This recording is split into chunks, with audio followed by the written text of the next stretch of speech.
el día de hoy en nuestra primera reunión científica estatutaria del 2021.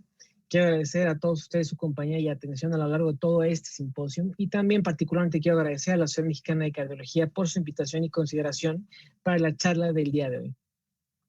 Y bueno, siguiendo la tónica de nuestro simposio, tenemos que continuar con el análisis clínico y el análisis diagnóstico de aquellos pacientes que llegan con infarto agudo del miocardio sin lesiones coronarias obstructivas.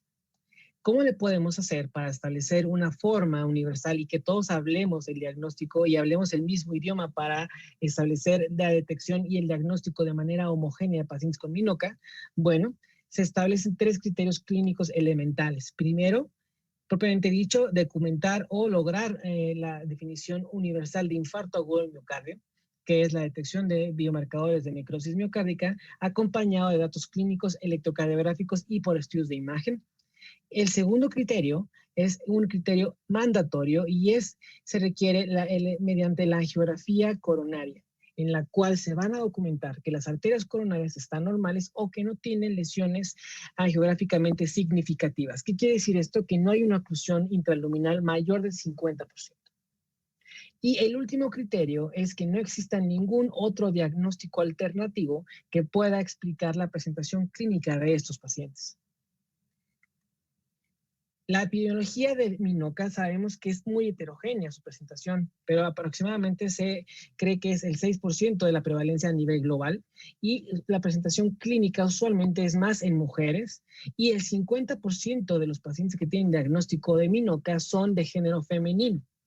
La presentación clínica usualmente o en su gran mayoría del síndrome de MINOCA es como un síndrome isquémico coronario sin elevación del segmento ST.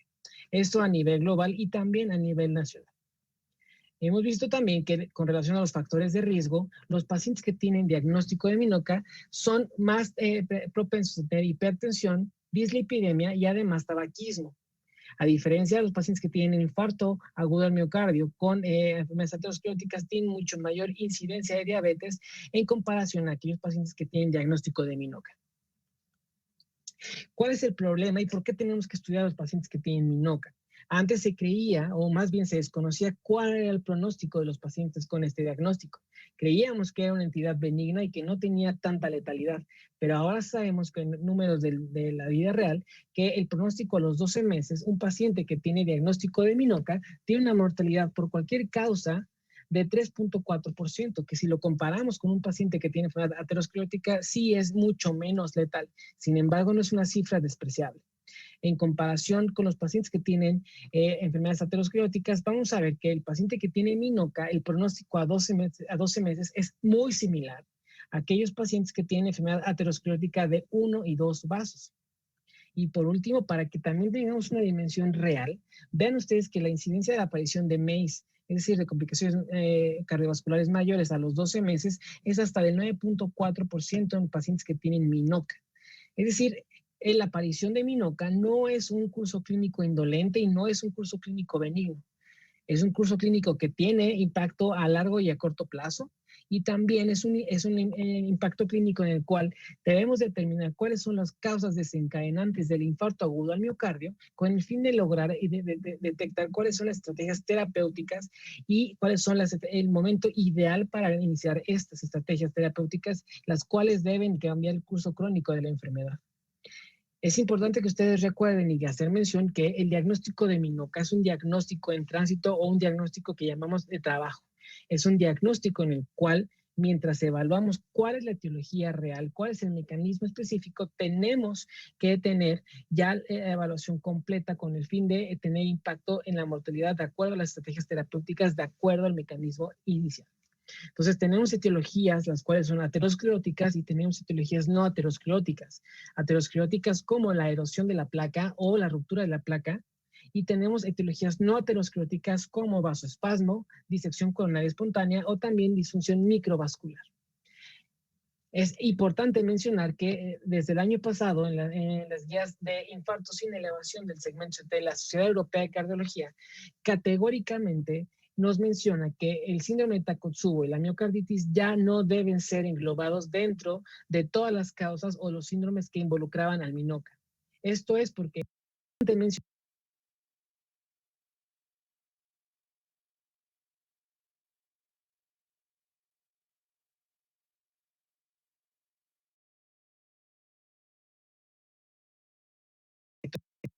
electrocardiográficos compatibles con un síndrome coronario agudo con elevación del segmento ST. En un mundo ideal, este paciente hubiera llegado a una sala hemodinámica y muy probablemente hubiéramos encontrado una lesión de arteria en la arteria descendente anterior, la cual puede ser la culpable del infarto agudo al miocardio y realizar una intervención con la percutánea y se soluciona el problema. El problema en el MINOCA es una mujer que llega con infarto, llega a una sala hemodinámica y vemos que las arterias coronarias no tienen ninguna lesión significativa o susceptible de tratamiento. Esta mujer tiene dolor, tiene cambios electrocardiográficos y si lo vemos por el ecocardiograma también tiene alteraciones caracterizadas por asinesia en el territorio de la descendente anterior. ¿Cuál es el tratamiento en estos pacientes? ¿Qué vamos a hacer si una mujer tiene un infarto en evolución y no tenemos ninguna lesión que tratar? Bueno, de acuerdo a las recomendaciones clínicas, emiten este protocolo o este algoritmo diagnóstico, en el cual está escalonado de acuerdo a las prioridades clínicas y los estudios de imagen que tengamos disponibles en el hospital. Entonces, lo primero que tenemos que hacer es replantearnos si existe o no el diagnóstico de MINOCA. O el chiste es documentar primero, en primera instancia, que cumplan la definición universal de infarto y descartar causas alternativas de estas elevaciones de biomarcadores de necrosis miocárdica. El siguiente paso es determinar si este paciente tiene lesión isquémica por una lesión coronaria no detectada o un daño miocárdico que no es compatible con isquemia miocárdica. Esto lo hacemos mediante la implementación de resonancia magnética y así vamos a valorar si el paciente tiene patrón isquémico que sugiere daño aterosclerótico o patrón no isquémico que sugiere una miocardiopatía no especificada. Si el paciente tiene un daño isquémico, mediante resonancia magnética recomendaron hacer estudios de imagen intravascular con ultrasonido, tomografía, con el fin de determinar cuál es el mecanismo específico de formación de la isquemia miocárdica. En este caso, nuestro paciente se revaloró la angiografía coronaria y se documentó que tenía una lesión significativa en el segmento medio. Pero es indispensable tratar de revalorar todas las angiografías con el fin de identificar disecciones, espasmos o disfunción microvascular o embolismo coronario, los cuales pueden explicar el origen aterosclerótico del evento agudo. La otra parte, y es una parte esencial, es descartar causas no isquémicas o no ateroscleróticas como miocarditis, Takotsubo y alguna otra miocardiopatía. Y para esto utilizamos el estudio de resonancia magnética con el fin de determinar cuál es el patrón de reforzamiento que nos está dando el paciente en este momento. Sí, como en este caso, nuestro paciente se realizó un estudio de resonancia magnética en el cual demostró un patrón isquémico en la región septal y esto es compatible 100% con un origen aterosclerótico no identificado de primera instancia. Y hacemos tanto énfasis en la resonancia porque la resonancia magnética nos da 3 tipos de información: patrón de daño isquémico, patrón de daño no isquémico y patrón de daño miocardiopático. Vamos a ver que a partir de esto también podemos establecer el pronóstico. El paciente que llega con un patrón de daño miocardiopático con alteraciones electrocardiográficas tiene un pronóstico de vida o de mortalidad acumulada a los 5 años mucho mayor en comparación con aquellos pacientes que tienen infarto agudo miocardio e incluso con la miocarditis. Entonces, la utilidad de la resonancia magnética no solo es diagnóstico, sino también establece el pronóstico de los pacientes con MINOCA. Este otro caso, un señor de 40 años que llega a un centro de salud en el cual tiene dolor torácico y se documenta en elevación del segmento ST en la cara inferior. Este paciente, al presentarse en un hospital sin capacidad de intervención coronaria, fue sometido a una estrategia fármaco-invasiva y fue trasladado al ser esta una estrategia fallida. Se realizó una intervención coronaria de percutánea de rescate y se documentó que en la coronaria derecha, veamos ustedes, tiene una lesión no significativa en el segmento medio y distal de esta misma arteria. De acuerdo a nuestro algoritmo diagnóstico, tenemos que revalorar la angiografía, pero también tenemos que hacer una resonancia magnética con el fin de determinar cuál es el patrón de daño. En este paciente se hizo una resonancia magnética y se documentó que tiene un patrón de daño transmural o un patrón de daño isquémico, lo que sugieren que debemos complementar la evaluación con un estudio de imagen intravascular. Se realizó tomografía de coherencia óptica y vamos a ver aquí que el mecanismo de daño isquémico es la erosión de una placa aterosclerótica con un trombo adyacente. Y como ustedes pueden ver, el trombo que está adyacente con la flecha ahí marcado es un trombo de volumen bajo que muy probablemente se disolvió gracias a la estrategia fármaco-invasiva. Vamos a ver que la implementación de imagen intravascular, primordialmente IBUS o una tomografía de coherencia óptica, nos permite identificar el mecanismo específico del daño isquémico. Puede ser una ruptura de una placa, puede ser la erosión de una placa, puede ser una trombosis, puede ser una sección coronaria o puede ser nódulos calcificados. Cuando ustedes integran la tomografía con la resonancia magnética cardiovascular en los pacientes que tienen MINOCA o que tienen diagnóstico de ingreso con MINOCA, tenemos la capacidad de detectar el 100% de los mecanismos de daño desencadenados en cada uno de estos pacientes. Es decir, la integración de estos dos estudios de imagen o la evaluación multimodal ya en esta época de medicina de precisión nos permite determinar en cada uno de los casos cuál es el mecanismo específico de daño isquémico. Esto con el fin de determinar cuál es el origen y evidentemente generar estrategias de tratamiento de carácter temprano y óptimos. Por último, tenemos este caso, un señor de 58 años con infarto sin elevación de muy alto riesgo, tiene alteraciones puntuales de la movilidad en la cara anterior y anterolateral. Al ser de alto riesgo fue llevado a angiografía coronaria y vemos que la angiografía nos demostró que el paciente tiene ectasia coronaria, Marquis 1 por tener afección de los 3 vasos, pero primordialmente vemos que la descendente anterior tiene una imagen sugestiva de trombo con ausencia de flujo distal. Esto correlaciona con los hallazgos ecocardiográficos. Entonces, ¿qué sabemos actualmente de la dilatación aneurismática de las arterias coronarias? Pues sabemos que la información es muy escasa y que la prevalencia está mal definida, pero sabemos bien que es más común en hombres y que en un año puede ser el 5% de todas las angiografías coronarias. En un estudio publicado por el Instituto Nacional de Cardiología vemos que se presenta más en hombres y estos pacientes usualmente tienen más tabaquismo o antecedente de tabaquismo con obesidad e hipertensión. El 73% de los casos presentan un patrón de Marquis 1, una distribución de Marquis 1, que quiere decir que tiene afección de los 3 vasos. Pero estos pacientes realmente sabemos cómo se tratan o cómo se deben tratar. Sabemos cuál es el pronóstico de estos pacientes. ¿Hay alguna estrategia para estratificar o determinar el riesgo cardiovascular a largo plazo? Realmente no hay nada. Nosotros nos hemos dado la tarea de evaluar a los pacientes con ectasia coronaria por lo menos 48, 72 horas después del evento índice, una vez que están estables, en realizar estudios de ecocardiograma con estrés a partir de vasodilatador arterial con el fin de evaluar primordialmente 4 marcadores: la función ventricular, la reserva contráctil del ventrículo izquierdo, el flujo de reserva coronario y además también la deformación global longitudinal, que como ustedes saben es un marcador de daño subclínico. Nosotros hemos visto que los pacientes en comparación, cuando vemos pacientes que tienen ectasia contra los que no tienen ectasia coronaria, la función ventricular realmente no se ve alterada, es muy similar. La reserva contráctil del ventrículo izquierdo también es muy similar.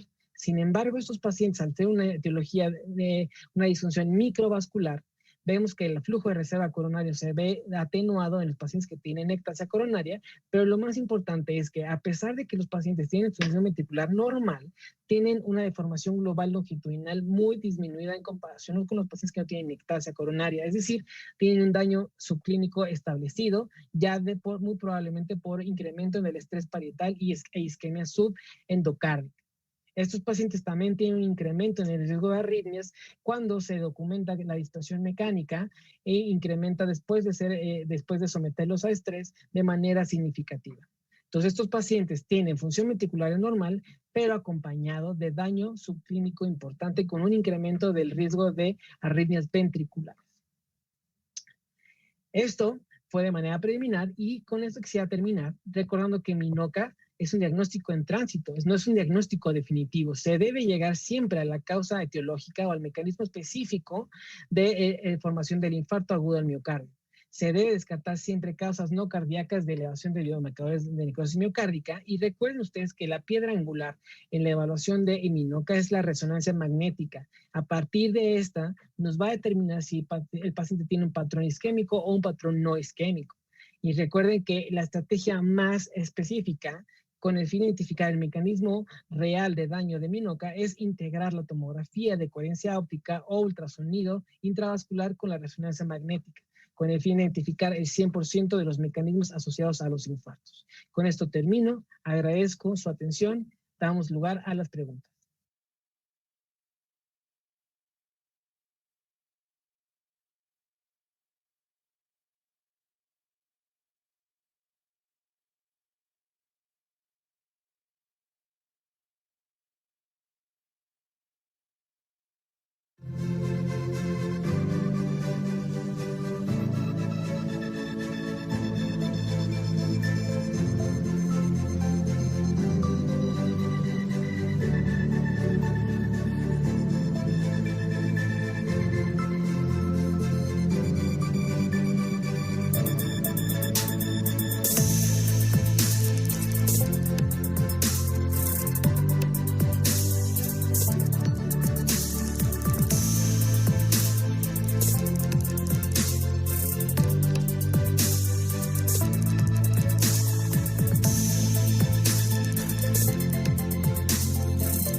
de donde egresó en el año 1979, regresando a su alma mater un año